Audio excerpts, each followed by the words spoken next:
우리 히브리서 5장 공부한 것을 한번 생각해 보세요.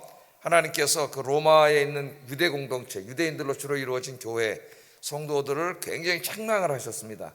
왜 책망을 하셨냐면은, 왜 책망하셨어요? 예수 믿은 지 그만큼 시간이 지났는데, 신앙의 연조가 그만큼 됐는데도 이렇게 하나님의 말씀을 모르냐, 하나님의 말씀을 잘 알아서 마땅히 가르칠 수 있는 선생이 돼 있어야 되는데, 지금 도대체 예수 믿은 지 몇 년이 됐는데 아직도 매일 기독교 초보나 배워야 되는 처지가 됐느냐, 그 책망을 하셨습니다, 하나님이. 근데 그 책망을 하신 단초가 뭐냐면은 멜기세덱이에요. 생각나시죠? 예수님이 이제 아론의 반차를 따르는 제사장이 아니고 멜기세덱의 반차를 따르는 제사장이라고 이야기를 했습니다, 히브리서 저자가. 그 얘기를 하려다 보니까 멜기세덱이 누군지 알까, 이 사람들이? 멜기세덱을 모르는 거예요. 그러다 보니까 이 설교를 더 앞으로 진전하기 전에 멜기세덱이 누군가를 또 설명을 해야 돼. 그러니까 이제 거기에서 책망을 했죠. 지금 예수 믿은 지 몇 년이 됐는데 멜기세덱을 알지 못해서 또 내가 이걸 다시 설명하라고 가르쳐야 되느냐, 언제까지 도대체 이렇게 기독교 초보만 알고 하나님의 말씀을 알지 못하느냐, 여기에 대해서 책망을 했습니다, 하나님께서. 그래서 이제 7장에 오면은 드디어 멜기세덱에 대해서 자세히 설명을 해요. 예수님은 저 율법에 있는 레위지파 계열, 제사장들은 레위지파죠, 다. 레위지파 중에서도 아론의 자식들이잖아요. 레위지파라고 다 제사장이 되는 건 아닙니다. 레위지파 중에서도 아론의 그 반차를, 아론의 자식들이 다 세습되는 겁니다, 제사장은. 그래서 예수님 때까지 계속 세습되어 왔어요. 물론 이제 예수님 때 오면은 조금 이제 로마 총독들이 막 임명을 해가지고 흐트러지는 경우가 있지만은 제가 그건 주일날 설명을 하겠습니다. 주일 설교가 거기랑 연결되기 때문에 대충 다 연결되어 왔습니다. 그런데 예수님은 이 대제사장이라고 설명을 했는데 유대인들이 익숙한 율법에 의한 대제사장이 아니라는 거예요. 율법이 있기 한 430년 전에 훨씬 더 400년보다 더 앞선 멜기세덱이라고 하는 대제사장이 있었는데, 예수님은 그 멜기세덱의 대제사장의 반차를 따르는 제사장이다, 이걸 설명을 한 겁니다. 왜 이걸 설명했느냐, 그게 오늘 중요해요. 그래서 오늘은 이제 이 설교 적용이 하나님의 말씀을 정확하게 깊이 있게 다 잘 알아야 된다는 거예요. 그러기 위해서는 성경을 읽는 일, 또 이렇게 설교를 듣는 일, 성경을 공부하는 일에 힘써야 된다는 겁니다. 그래서 하나님의 말씀을 매일 초보만 아는 그런 사람이 아니라 다 알아야 된다는 거예요, 깊이 있게. 그게 오늘 이제 핵심적인 주제예요. 그러니까 우리가 뭘 힘써야 되느냐, 하나님의 말씀, 이 진리의 말씀을 깊이 알아가는 일에 더욱 힘써서 이제 책망받는 사람이 되면 안 된다는 겁니다. 이 정도는 알아야 된다는 거예요, 진리의 말씀을. 제가 그래서 지난번 설교할 때 이제 그런 비유도 들었습니다. 여러분, 만약에 중학교 다니는 자식이 있는데 매일 수학 시간에 뭐 하나 보니까 9구단이나 외우고 있으면 부모의 마음이 얼마나 아프겠어요. 그 얘기를 비유로 들었죠. 하나님도 마찬가지라고. 예수 믿은 지 10년, 20년이 지났는데 아직도 성경의 기초밖에 모르고 멜기세덱이 누군지도 모르고 그러면 안 된다. 하나님이 다 필요하니까 썼을 거 아닙니까, 말씀을? 그래서 오늘 잘 이제 아시고 이 진리의 말씀, 이 성경 66권을 아는데, 여기 다 하나님 계시의 말씀이잖아요. 필요하니까 이렇게 주신 거예요. 이 알아가는 일에 더 힘쓰시기를 주의 이름으로 축복합니다. 자, 왜 지금 이 멜기세덱의 반차를 따르는 대제사장이라고 강조하고 있느냐, 이걸 알아야 됩니다. 자, 히브리서 4장 뒷부분부터 17절부터인가요? 히브리서 10장 18절까지 예수님에 대해서 깊이 묵상하고 예수님에 대해서 설명하는 내용입니다. 전부 다 기독론이에요, 히브리서는. 자, 이 기독론에 예수님에 대해서 설명하는데 주로 예수님을 누구로 설명했냐면 대제사장으로 설명해 왔어요. 히브리서 10장 18절까지 계속됩니다, 이 설명이. 왜 대제사장으로 설명했느냐? 여러분, 구약의 대제사장 뭐 하는 사람이에요? 백성들의 죄를 대신 속하는 사람이죠. 중보자죠. 제사를 통해서 특별히 1년에 한 번씩 속죄일날 그 두 염소를 가지고 들어가서 하나는 제단에 죽여서 뿌리고 하나는 아사셀 염소로 보내잖아요. 그래서 1년 동안 다 속죄, 모든 이스라엘이 지은 죄를 다 하나님 용서해 주시는 거예요. 그 대속 제사를 지내는 사람이 대제사장입니다. 그러니까 대제사장 그러면 그 사람 머릿속에 딱 떠오르는 게 성전 예배를 집례하고 죄를 용서해 주는 그 일을 하는 사람. 하나님이 용서해 주시지만 그 사람이 대속하는 일을 하는 거죠. 그 이제 그 사람들께 떠오른단 말이에요. 대제사장.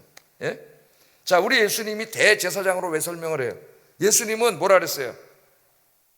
자신의 동물의 제사를 드린 게 아니라 자신의 몸을 드림으로써, 자신의 몸을 제사로 드림으로써 단번에 이제 모든 사람들의 죄를 용서해 주시는 대제사장이 됐다. 구약의 제사장은 동물 제사를 드렸지만 예수님은 자신의 몸을 드림으로, 단번에 드림으로, 그것도 영원히 우리의 죄를 사해 주셨으므로 우리가 다시는 제사를 지낼 필요가 없다. 이게 이제 10장까지의 중요한 논지입니다. 이 설교에. 자, 그래서 그 이유를 이렇게 설명합니다. 이는 하나님의 일에 자비하고 신실한, 2장 17절에 이거는 대제사장이 되어 백성의 죄를 속량하려 하심이라. 그래서 이제 설교를 한 거예요. 예수님이 대제사장이다. 진짜 대제사장이시다. 자기 몸을 들여서 이렇게 우리의 죄를 다 사하시고 우리가 받을 형벌을 다 대신 받고 죽으셨습니다.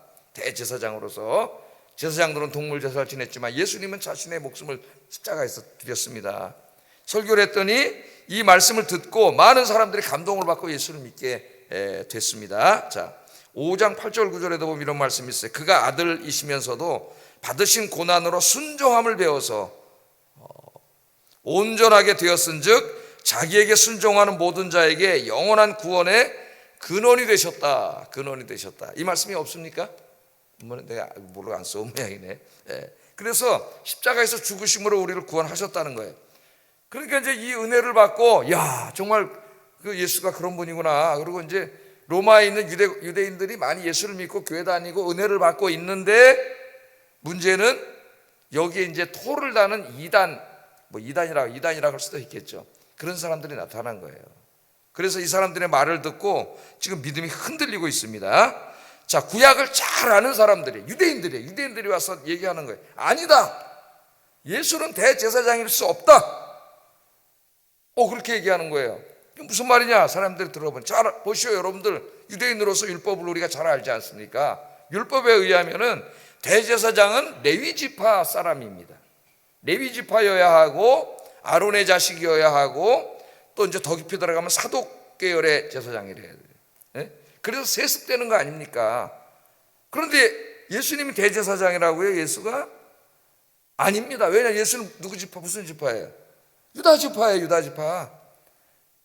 우리 율법에 의하면은 레위 지파 안에서만 제사장이 나와야 되는데, 지금 저 히브리서 저자인 이 사람이 설교하는데 예수님은 유다 지파인데 어떻게 제사장이 될 수가 있습니까?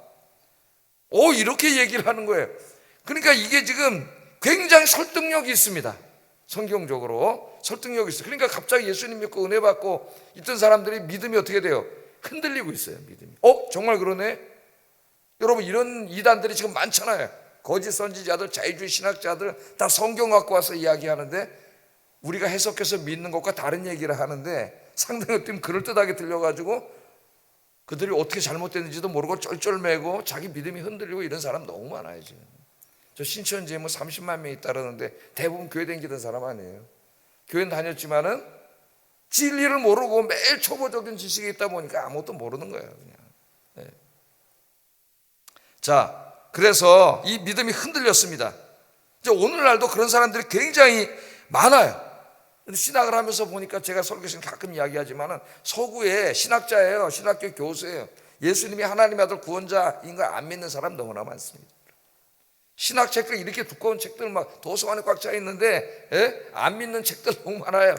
신학자인데 난 그 사람들이 왜 신학을 했는지 이해를 할 수가 없어요. 그냥 고대 종교학이에요. 종교학 정도로 그 사람들이 공부한 거예요. 자, 이 사람 지금 유대인 그 로마에 있는 유대 공동체 교회의 사람들의 믿음을 흔드는 것은 뭐예요? 율법을 가지고 흔들어 버리는 거예요. 있는데 지금은 인간의 지성과 이성과 과학적 지식, 합리주 이런 걸로 흔들고 있어요. 우리 현대 그리스도인들을. 자, 과학과 지식에 근거할 때 예수님의 처녀 탄생은 있을 수 없는 일이다 그래요. 십자가에서 사람이 죽었는데 어떻게 4일 만에 또 3일 만에 다시 살아나느냐? 다 있을 수 없는 일이에요. 오병이의 기적, 떡 5개 물고기 2마리로 뭐 남자만 5,000명 뭐 12광절이 남았다. 그런 일이 어떻게 있을 수 있느냐? 예수님이 무리를 걸어갔다고 아니 중력의 법칙이 있는데 우리 물리학의 중력의 법칙인데 어떻게 빠지지 않고 걸어갈 수가 있느냐? 풍랑을 잠잠케 하셨다고, 소경의 눈을 뜨게 하셨다고, 기머거리를 듣게 하셨다고, 모두 다 인간의 지식과 과학적 합리적 생각을 하면 있을 수 없는 일. 그래서 이 사람들이 신학책에다 뭐라고 써놨는지 아세요? 다 이거는 초대교인들이 예수라고 하는 사람 신격화시켜서 종교를 만들려고 기독교라고 하는 바울과 그 초대교인들이 딱 꾸며낸 얘기를 하는 거예요. 그런 책들이 지금 서점에 널려 있어요, 여러분. 그러니까 지금 이성적으로 또 과학을 마치 신처럼 진리처럼 여기고 자라잖아요. 아이들이 학교에서 선생님들한테 연애가 돼요. 과학은 진리처럼. 그래서 믿음을 잃어버려요. 서구교회가 그래서 다 무너진 거예요, 여러분. 이 자유주의 신학 때문에. 성경이 하나님 말씀 아니에요. 오류가 많다 그래요.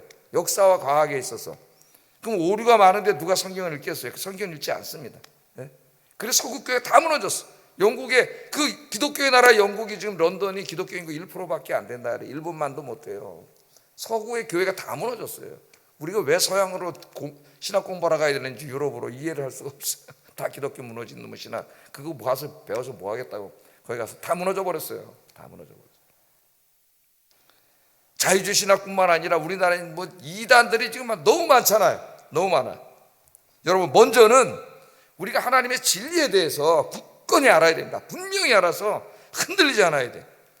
어제도 말씀 전했죠. 우리가 구원에 속한 것들, 하나님이 우리를 위해서 예비하신 축복들, 그게 뭔지를 알아야지. 그게 무엇인지를 분명히 알고 그것을 내가 믿고 소망하고 바라볼 때에 어떻게 한다 그랬어요? 그것이 우리의 영혼에 밭이 되어서 우리의 믿음이 흔들리지 않게 해준다 그랬잖아요. 기독교 믿음은 진리 위에 선 믿음이지 허황된 그냥 믿습니다가 아니에요. 뭘 믿는다는 거예요 도대체? 성경 66권에 있는 말씀을 믿는 거지 우리가 뭘 자기 신념을 믿는 게 아닙니다, 여러분. 기독교는. 그러니까 진리의 말씀을 알아야 돼요. 뿐만 아니라 이런 사람들, 흔들리는 사람들을 이제는 뭐라 그랬어요? 그 정도 믿었으면 가르칠 수 있는 선생이 돼야 된다 그랬잖아요. 주변에서, 구역에서, 교구에서 우리 장로님, 권사님들, 구역장님들이 뭐 해야 돼? 흔들린 사람들 붙잡아주고 말씀을 가르칠 수 있는 교사 수준이 돼야 된다는 거예요. 또 세상에 예수님이 하나님의 아들 구원자가 아니라는 사람들에게 우리의 입을 통해서 예수 그리스도를 변증하고 증거하는 사명을 감당해야 돼요. 그러려면 우리가 알아야 돼요.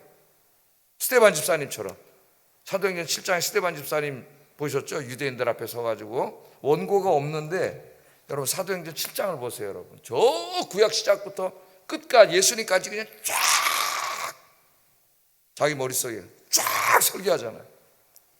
이런 그리스도인들, 이게 우리의 사명입니다. 그냥 교회만 왔다 갔다 하는 게 아니에요. 올 한 해도 성경 일독 반드시 하시고 이 진리를 하루가 다르게 여러분 매일매일 신앙의 연조가 쌓일수록 더 깊이 알아가시는 여러분 되기를 주의 이름으로 축복합니다. 그래서 이제 히브리서 저자가 가르쳐요. 자세히 가르칩니다. 멜기세덱의 반차를 따르는 제사장이다, 진짜 제사장이다, 이거를 이제 가르칩니다. 말씀을 보겠어요. 자, 이런 유대인들 레위 지파가 아니기 때문에 제사장이 될 수 없다. 그래서 믿음을 흔들고 있는 그 사람들, 흔들리고 있는 사람들을 향하여 이제 이 히브리서 저자가 대제사장 맞다. 유다 지파 맞아. 그래, 레위 지파 제사장은 아니야. 율법에 의한 제사장은 아니야. 그런데 대제사장 맞아. 왜? 성경에 있어. 성경에. 그게 누구예요? 멜기세덱의 반차를 따르는 제사장이다.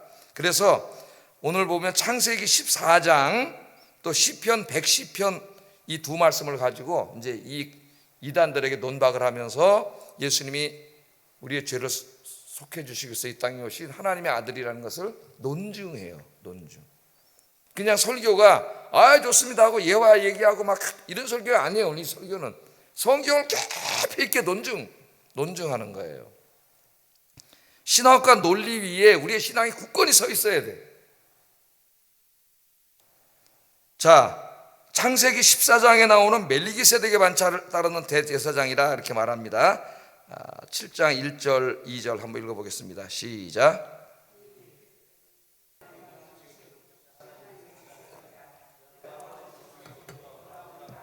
복을 빈 자라. 아브라함이 모든 것의 10분의 1을 그에게 나누어 주니라. 그 이름을 해석하면 먼저는 의의 왕이요 다음은 살렘 왕이니 곧 평강의 왕이요. 멜기세덱을 소개하는 거죠.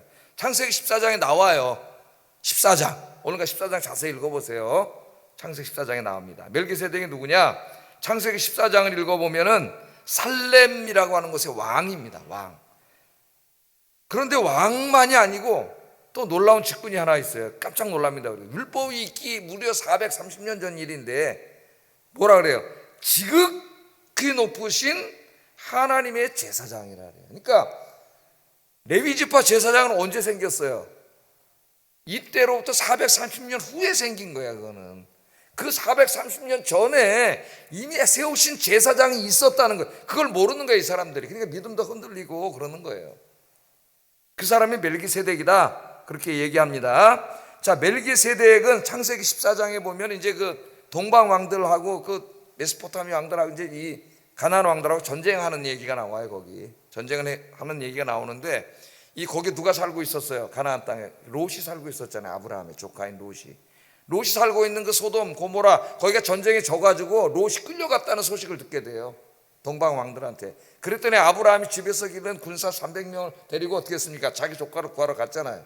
그래서 동방 왕 그돌라오메랑 전투를 해가지고 동방 연합군을 다 깨부시고 승리하고 거기 이제 그 가나안 왕들을 다 구해줍니다. 그리고 자기 조카도 구해오고 그리고 집에로 돌아오고 있는 중에 멜기세덱 살렘 왕인 멜기세덱이 찾아와요.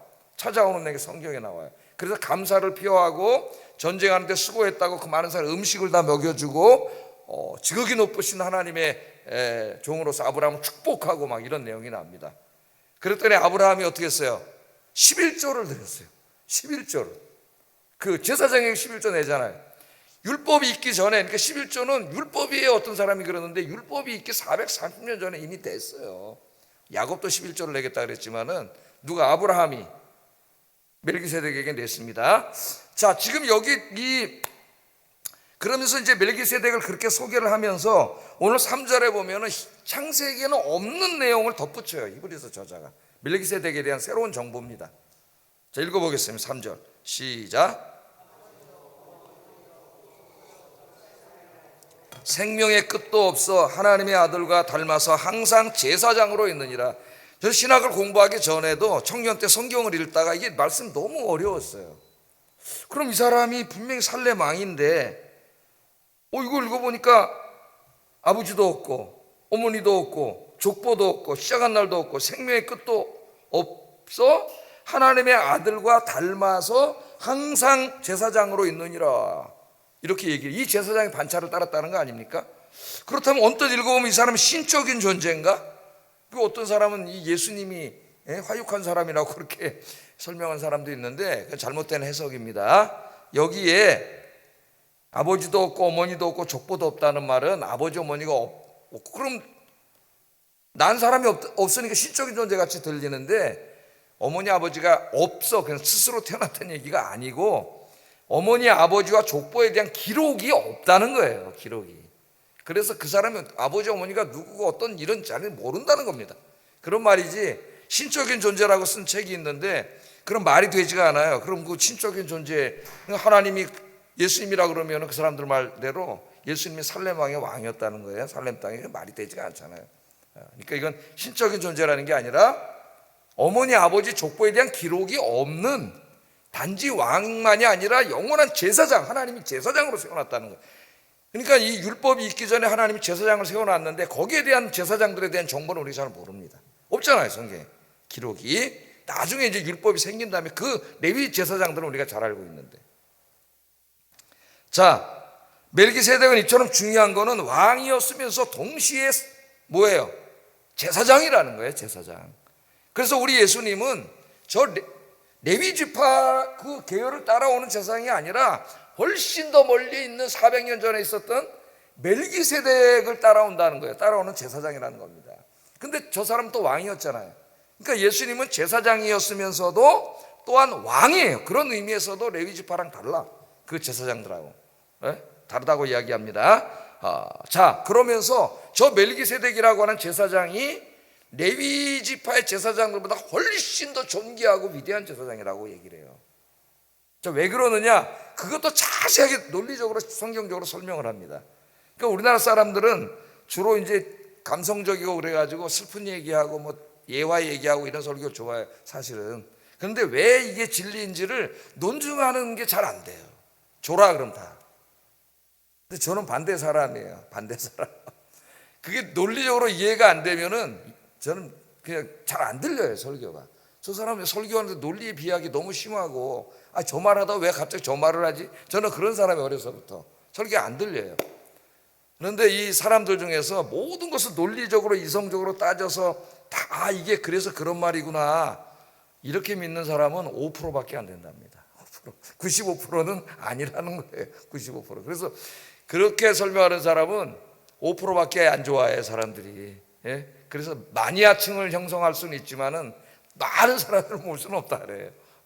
하버드 대학의 교육심리학계는 하워드 가드너의 책에 보면 그런 얘기가 나옵니다. 우리 교인들은 저한테 이제 25, 6년 익숙해져 가지고 잘 들을 줄로 믿습니다. 진리의 말씀. 자, 쭉 설명하는 거예요, 논리적으로. 자, 아브라함, 멜기세덱이 왜 더 위대해요? 아브라함이 11조를 드렸다 그러잖아, 멜기세덱에게. 그러면서 뭐라 그래요? 11조를 드렸어요. 근데 그림을 멋있게 그려왔는데 저렇게밖에 정리가 안 돼 있나? 다 그려졌는데. 저 다 그린 거예요? 내가 한눈에 들어오도록 화살표. 저기 있네, 저 멜기세덱. 자, 아브라함이 멜기세덱에게 뭘 냈어요? 11조를 냈고, 멜기세덱은 아브라함을 축복했다 그러잖아요. 지금 이 내용이 다 그런 내용입니다. 그런데 레위 제사장들은 누구예요? 아브라함으로부터 430년 후에 태어난 아브라함의 후손들이야, 후손들. 그러니까 아브라함이 11조를 냈을 때 레위는 아브라함이 허리에 있다는 말은 그 후손이라는 말이에요. 그러니까 그 조상, 위대한 조상인 아브라함이 11조를 냈다면은 저 레위도 같이 11조를 낸 거나 마찬가지라 그래요. 마찬가지라. 예? 그리고 저 레위보다 무려 430년 전에 있던 제사장이에요, 저 제사장은. 예? 그래서 레위 지파 제사장이 최고라고 주장하는 유대인들에게 아니다, 레위 지파 제사장보다 훨씬 위대한 제사장이 멜기세덱이라는 제사장인데, 예수님은 저 멜기세덱의 반차를 따르는 제사장이다. 이렇게 설명하는 건 전체 7장의 내용입니다, 여러분. 굉장히 논리적이고 지식적이고 성경적으로 쫙 설명을 해서 논리에 빈틈이 없어요. 좋은 논문이나 좋은 책을 보면은 이 논리에 빈틈이 없고, 후지걸렁한 책을 보면은 논리가 여기저기 막 논리의 비약이 너무 많아요. 그런 책 일단 집어던져 버려요. 읽지도 않아요. 빈틈이 없이 진짜. 제 선생님이 그러더라고요. 논문을 쓸 때는 이 논리에 빈틈이 없이 물을 셀 틈 없이 방어를 하고 논문을 써야 된다고 그렇게 얘기를 하더라고요. 자, 특별히 더 중요한 건 뭐냐? 시간이 많이 가는데 마저 끝내겠습니다. 시편 110편, 일단 히브리서 7장 17절 읽기 전에 이 말씀 한번 먼저 읽겠습니다. 시작. 멜기세덱, 영원한 제사장이 멜기세덱의 반차를 따르는, 그 서열을 따르는 제사장이 됐다. 이 말씀은 어디에 있냐면은 시편 110편 4절 말씀이에요. 이걸 그대로 인용한 거예요. 그러니까 시편에서 뭐라 그랬어요? 이미 구약에서 예언하면서 앞으로 올 메시아는 레위의 반차, 그 서열을 따르는 제사장이 아니고 이 멜기세덱의 반차를 따르는 제사장이 될 것이라고 이미 시편에 얘기했다는 거예요. 굉장히 물샐 틈이 없죠. 성경을 다 동원해가지고 지금 유대인들의 잘못을 지적하는 겁니다. 제사장은 레위 지파여야 하는데 예수님은 유다 지파다. 그러므로 예수님은 대제사장일 수 없고 우리의 죄를 용서해 주시는 그런 속죄의 대제사장일 수 없다. 그 사람들 홀리는 사람들에게 아니다. 레위 지파 제사장보다 훨씬 430년 전에 그 레위의 조상인 아브라함이 11조를 드렸고 축복을 받았던 그 제사장 멜기세덱이 있었는데, 예수님은 이 멜기세덱의 반차를 따르는 제사장인데, 내가 말하는 게 아니라 시편 110편 4절에 이미 하나님이 말씀하셨다. 너희들이 그렇게 믿는 시편에 그렇게 말하니까 꼼짝 못했지. 꼼짝 못한 거지. 이 이단이 다 무너져 버리는 거예요. 그렇게 해서 자유주의 신학자들을 다 꼼짝 못하게 만드는 사람이 지금 톰 라이터라고 하는 사람이에요. 톰 라이터라는 신학자입니다. 위대한 신학자. 우리나라에 이 제대로 읽지도 않은 교수들이 엉뚱하게 비판을 하고 있는데 한심한 사람들이에요. 그 사람들. 자, 이렇게 물샐 틈 없이 증거를 하시면서 25절 보면 그러므로 자기를 힘입어 하나님께 나아가는 자들을 온전히 구원할 수 있으니 이는 그가 항상 살아 계셔서 그들을 위하여 간구하시는 분이다.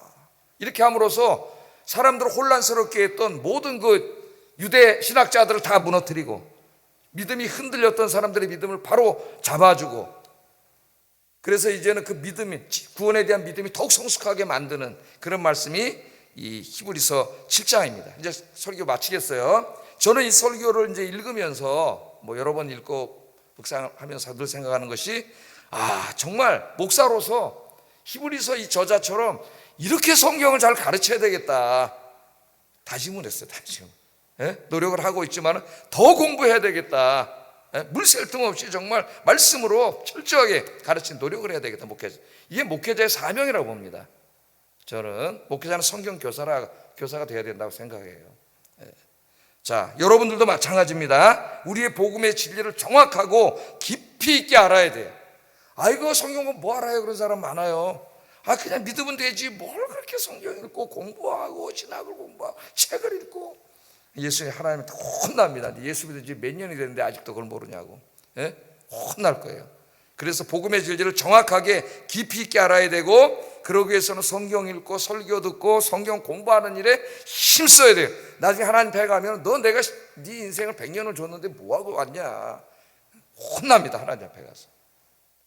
이 복음의 진리에 굳건히 서서 여러분이 흔들리지 말고 이것을 또 교회에서 젊은 세대에게 가르칠 수 있는 선생님이 되시고 세상의 복음을 전파할 수 있는 많은 사람을 구원하는 여러분 되시기를 주의 이름으로 축복합니다. 기도하겠습니다. 자, 예수님만이 우리 죄를 속량하시고 우리를 구원하실 수 있는 유일한 구원자임을 글과 말을 통해 변증하고 선포하는 일에 더욱 힘쓰게 하소서. 이게 사명이에요. 사명. 우리 그리스도인이 사명을 감당하는. 두 번째, 이단과 자유주의 신학의 거짓 가르침을 물리치고 우리가 믿는 믿음에 더욱 굳건히 서도록 성경을 읽고 설교를 듣고 공부하는 일에, 성경 공부하는 일에 힘쓰게 하소서. 기도하겠습니다. 사랑하시는 아버지 하나님,